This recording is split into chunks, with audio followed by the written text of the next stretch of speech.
मिरज येथील लोकशाहीर अण्णाभाऊ साठे यांची 106वी जयंती मोठ्या उत्साहात साजरी करण्यात आली। यावेळी विविध मान्यवरांनी तसेच सामाजिक कार्यकर्ते, पक्षाचे पदाधिकारी यांच्यासह नागरिकांनी, दलित कार्यकर्त्यांनी मिरज येथील लोकशाहीर अण्णाभाऊ साठे यांच्या पुतळ्याला पुष्पहार घालून अभिवादन केले। तसेच Republican party of India Athawale पक्ष, शहर, जिल्हा आणि युवा तरुण मित्र मंडळाच्या वतीने लोकशाहीर अण्णाभाऊ साठे यांना अभिवादन करण्यात आले। लोकशाहीर अण्णाभाऊ साठे यांच्या पुतळ्यास पुष्पहार अर्पण करून त्यांना अभिवादन करण्यात आले।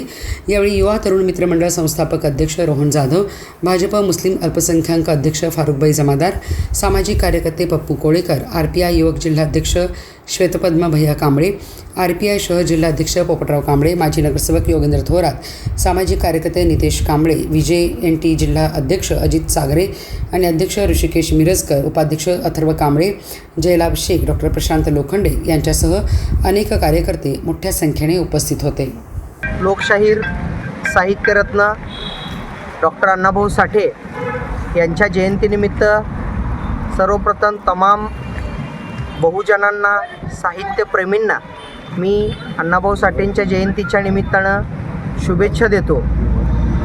आज युवा तरुण मित्रमंडळाच्या वतीनं अण्णाभाऊ साठेंच्या प्रतिमेला पुष्पहार अर्पण करून त्यांची विचारांची जयंती खऱ्या अर्थानं रोहन असेल, त्यांची सर्व टीम यांच्या माध्यमातून होत आहे।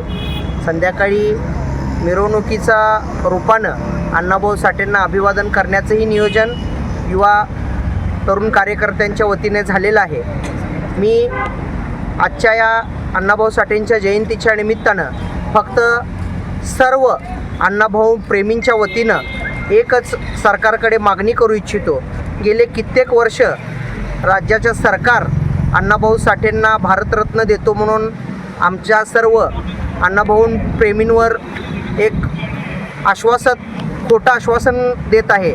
या जयंतीच्या निमित्तानं पण मला या माध्यमातून तुम्हाला सांगायचं आहे, येणाऱ्या काळामध्ये अण्णाभाऊ साठेंना भारतरत्न जोपर्यंत मिळत नाही तोपर्यंत एक आपण संविधानिक लढा खऱ्या अर्थानं उभा केला पाहिजे। त्यासाठी रिपब्लिकन पार्टी ऑफ इंडिया, युवक आघाडी असेल, शहर जिल्हा आघाडी असेल व मातंग आघाडी या सर्व आघाड्यांना घेऊन आम्ही येणाऱ्या काळामध्ये लेखी पत्र आपले केंद्रीय सामाजिक न्यायमंत्री डॉक्टर रामदासजी आठवले साहेब यांना देणार आहोत।